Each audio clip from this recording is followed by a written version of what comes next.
अवधूत चिंतन श्री गुरुदेव दत्त. भगवान दत्तात्रयांच्या चरणी नतमस्तक होऊन आपण सर्व साधकांना मी नमस्कार करतो आणि माझ्या या गुरुचरित्राच्या अभ्यास सेवेला प्रारंभ करतो. मागच्या भागामध्ये आपण गुरुचरित्राच्या 28व्या अध्यायावर विचार करत होतो. या त्रिविक्रम भारती यतींनी सद्गुरू नृसिंह सरस्वती स्वामी महाराजांना प्रश्न विचारला की अशी पाप जर आमच्या हातून घडली तर त्याचं प्रायश्चित्त आम्हाला सांगा. म्हणून मागच्या भागामध्ये ही प्रायश्चित्त आपण बघितली की अतिकृच्र सांगितलं, तीर्थकृच्र सांगितलं, चांद्रायण व्रत सांगितलं. काही पाप अशी आहेत की जी वेदमंत्रांना नष्ट होतात. पौमान पंचसूक्त जर आपण 4 वेळा म्हटलं तर काही पातक नष्ट होतात सांगितलं. त्यानंतर सद्गुरू नृसिंह सरस्वती स्वामी महाराजांनी सांगितलं की अत्यंत पश्चातापयुक्त अंतःकरणानं गोमूत्र घ्या, म्हणजेच पंचगव्य घ्या. गोमूत्र, गोमय म्हणजे गाईचं शेण, गाईचं तूप, गाईचं दूध, तूप एकत्र करून त्यामध्ये दर्भाचं पाणी मिश्रण करून हे जे पंचगव्य आहे, हे पंचगव्य जर अत्यंत पश्चातापयुक्त अंतःकरणाने घेतलं तर ही सगळी पातकं नष्ट होतात. असं प्रायश्चित्त, हा प्रायश्चित्त विधी श्री गुरु नृसिंह सरस्वती स्वामी महाराजांनी सांगितला. सद्गुरू नृसिंह सरस्वती स्वामी महाराज त्या पतिताला म्हणतात की तू पूर्वी ब्राह्मण होतास, परंतु आपल्या गुरूंचा, आपल्या आई वडिलांचा तू द्वेष केलास, तू अपमान केलास, त्यामुळं तुला ही अवस्था प्राप्त झाली. थोडा विचार आपण या ठिकाणी असा करूया की सगळ्यात मोठं दैवत कुठलं असेल या जगतामधलं तर ते आई वडील आहेत. गुरूंचं स्थान नंतर आहे. मातृदेवो भव, पितृदेवो भव, मग आचार्य देवो भव. आईचं स्थान श्रेष्ठ का? तर आईला जन्म देण्याकरता काय करावं लागतं, त्या ज्या वेदना आहेत त्या वेदना फक्त आईलाच माहिती आहे. आपण त्याचं वर्णन करू शकत नाही.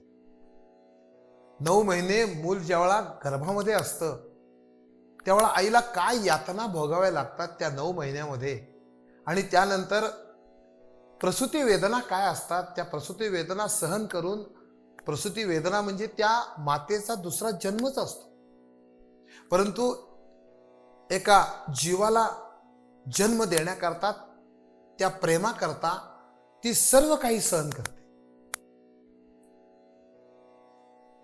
आपल्या रक्ताचं दूध करून ती त्या बाळाला पाजते, त्या बाळाचं पालन पोषण करते, डोळ्यात तेल घालून त्याचं संरक्षण करते. आई आणि वडील संस्कारित करतात, आई पालन पोषण करते. या आई वडिलांचे इतके उपकार आपल्यावर आहेत. गुरुचरित्रकार वर्णन करतात की आईच्या 1 वेळा पाजवलेल्या दुधाचं सुद्धा ऋण आपण चुकवू शकत नाही. 1 वेळा, 1 घडीचे स्तनपान म्हटले गुरुचरित्रकारांनी. दिवसात किती वेळा आई दूध पाजवते बाळाला, परंतु एका वेळेचं जे दूध आहे त्या दुधाचे सुद्धा ऋण आपण फेडू शकत नाही. तर आपण मोठे होईपर्यंत आपल्याला आईनं किती दूध पाजवलं असेल. ते बाळ रांगत असतं, ते बाळ चालत असतं, डोळ्यात तेल घालून तिचं लक्ष असतं. ती काही जरी करत असली तरी तिचं लक्ष त्या बाळाकडे असतं. उगाच आपण मोठे झालेलो नसतो. आणि जेव्हा आपण मोठे होतो, जेव्हा आपल्या अंगात ताकद येते, शक्ती येते, पैसा येतो, अधिकार येतो, त्यावेळा आपण आई वडिलांची सेवा करत नाही, आई वडिलांच्या बरोबर भांडतो, आई वडिलांचा अपमान करतो. आई वडिलांचा अपमान करणं, आई वडिलांचा द्वेष करणं हे फार मोठं पातक आपल्या या सनातन मध्ये सांगितलेलं आहे. ह्याच्यासारखं दुसरं पापच नाही कुठलं. आई वडिलांच्या पायाजवळ स्वर्ग आहे. स्वर्ग दुसरी तिच्याकडे कुठेही नाही. पांडुरंग जे पंढरीनाथ महाराज पंढरीमध्ये आलेले आहेत, पंढरपूरमध्ये आलेले आहेत, ते कशामुळे आलेत? पुंडलिकांच्या आई वडिलांच्या सेवेनं प्रसन्न होऊन देव भेटायला आले. काय सेवा केली असेल आई वडिलांची? आई वडिलांच्या सेवेनं परमात्मा संतुष्ट होतो. परमात्म्याला जर संतुष्ट करायचं असेल तर परमार्थ मार्गामध्ये आई वडिलांची सेवा अत्यंत महत्वाची आहे. ते सांगतात की तू आई वडिलांची सेवा केलेली नाहीस, आई वडिलांचा द्वेष केलायस, अहंकारानं, वेदांच्या अहंकारानं तू गुरूंचा द्वेष केलायस, गुरूंचा अपमान केलायस आणि त्या पापामुळं तू पतित झालायस. तेव्हा या पतितावस्थेमधून जर तुला मुक्ती पाहिजे असेल, पुन्हा ब्राह्मण जन्म, वेदांचं ज्ञान जर तुला पाहिजे असेल तर तू 1 महिनाभर भीमा आणि अमरजेच्या संगमामध्ये तू स्नान कर. या स्नानानं काय होईल? तुझा हा जो दोष आहे, हे जे पाप आहे, हे पाप तुझं नष्ट होईल आणि पुन्हा तुला ब्राह्मण जन्म प्राप्त होईल. सद्गुरू मिळाले, साधन मिळालं, परंतु एवढं सोपं साधन सुद्धा त्याला करायचं नाहीये. तो म्हणतो, महाराज, एकदा परीस लोखंडाला लागल्यानंतर लोखंडाचं सोनं होतं, पुन्हा त्याचं लोखंड झालेलं कधी बघितलंय का? किंवा एकदा कावळा मानस सरोवराला गेल्यानंतर तो राजहंस होतो, तो राजहंस पुन्हा परत आल्यानंतर पुन्हा कावळा होतो का? असं कधी ऐकलंय का? तर एकदा मी ब्राह्मण झाल्यानंतर पुन्हा मी पतित होऊ कसा?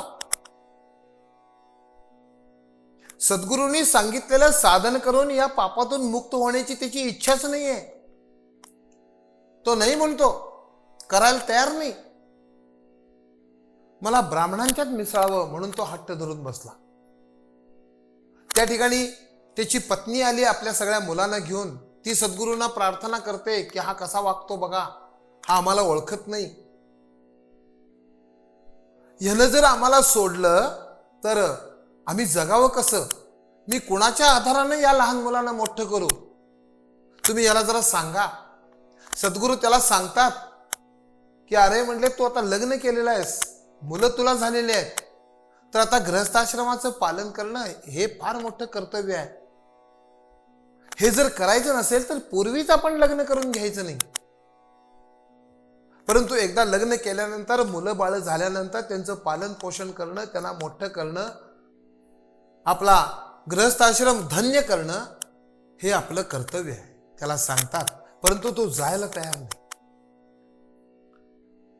शेवटी सद्गुरू नृसिंह सरस्वती स्वामी महाराजांनी पाणी आणायला लावलं आणि त्याच्या अंगावर पाणी ओतलं.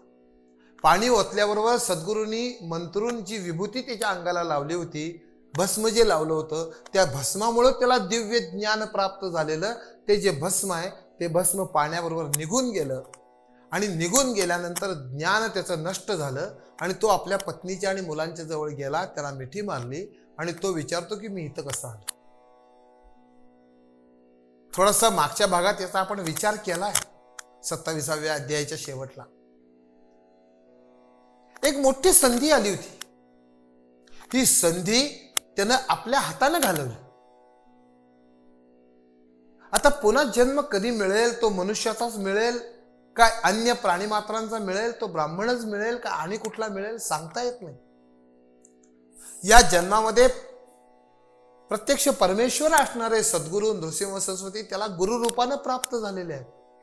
भीमा अमरजेच्या संगमामध्ये स्नान करायचं साधन त्याला प्राप्त झालंय, परंतु ते साधन न करता साध्य पाहिजे असा हट्ट धरणारा हा, याचं ज्ञान सद्गुरूंना घालवावं लागतं आणि त्याला पुन्हा पतितावस्थेकडे तो आपला निघून गेला, आपल्या पायानं निघून गेला. एक आलेली सुंदर संधी, सुवर्ण संधी त्यानं घालवली.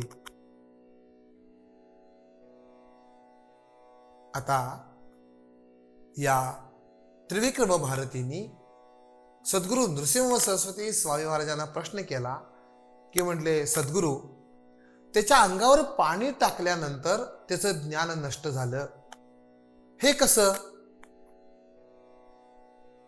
तर सद्गुरूंनी सांगितलं की आम्ही जी विभूती त्याला दिली होती, जे भस्म दिलं होतं, त्या भस्मामध्ये एवढी शक्ती आहे. त्या भस्माच्या शक्तीमुळं, भस्माच्या सामर्थ्यामुळं त्याला ज्ञान प्राप्त झालं होतं. पाणी घालून त्याच्या अंगावर पाणी ओतून ते भस्म आम्ही घालवून टाकलं, म्हणून तो पुन्हा अज्ञानी होऊन आपल्या आपल्या स्थानाला तो परत गेला. तेव्हा या त्रिविक्रम भारतींनी सद्गुरू नृसिंह सरस्वती स्वामी महाराजांना प्रश्न केलाय की आम्हाला भस्म महात्म्य सांगा. आणि हे भस्म महात्म्य सांगण्याकरता सद्गुरू नृसिंह सरस्वती स्वामी महाराज आता प्रवृत्त झालेत. हा जो गुरुचरित्र ग्रंथ आहे, हा गुरुचरित्र ग्रंथ भक्तीनं ओतप्रत भरलेला आहे, किंवा भक्ती हाच गुरुचरित्राचा आत्मा आहे. गुरुचरित्रकार कोरडा वेदांत सांगत नाहीत, तसेच निष्क्रिय कर्ममार्ग सुद्धा सांगत नाही.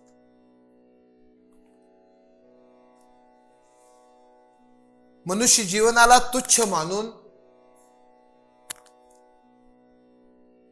कोणत्याही आभासमय ध्येयाच्या प्राप्तीकरता प्रयत्न करायला आपल्याला सांगत नाही,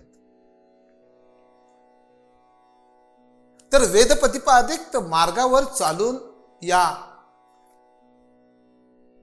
ऐहिक जीवनाचा उपभोग घ्यावा. आणि तो ऐहिक जीवनाचा उपभोग घेत घेत घेत घेत घेत आपल्या मानवी जीवनाचं ध्येय प्राप्त करून घ्यावं.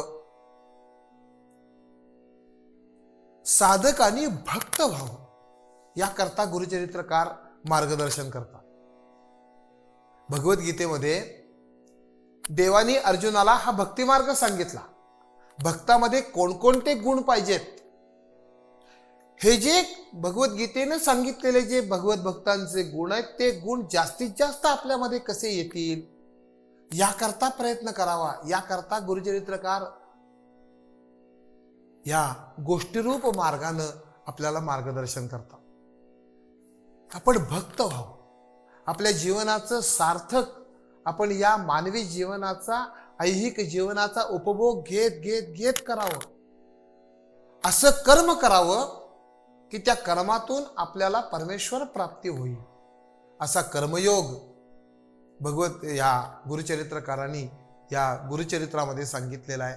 आपण विचार त्याचा करतो आहोत.